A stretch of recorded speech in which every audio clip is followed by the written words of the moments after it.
Tim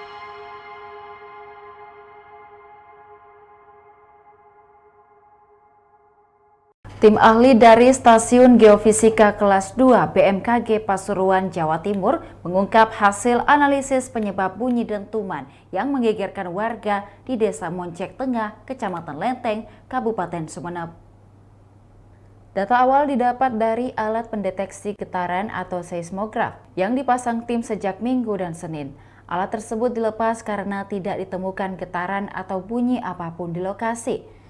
Koordinator Observasi dan Informasi BMKG Pasuruan, Suwarto, memastikan sudah mengambil data seismograf sebelum melepasnya.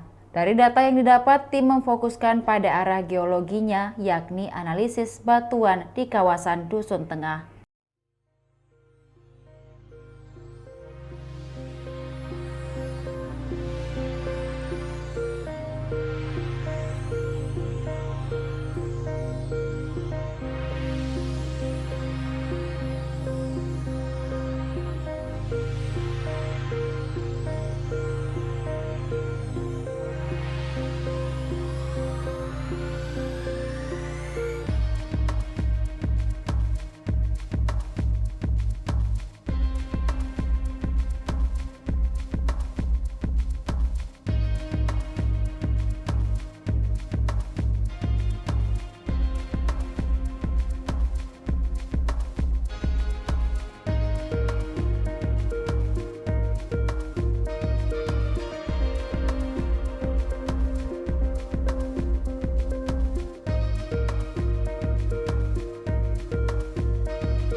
Demikian Tribun Hot News kali ini, saksikan berita lainnya hanya di kanal YouTube dan Facebook Tribun Timur.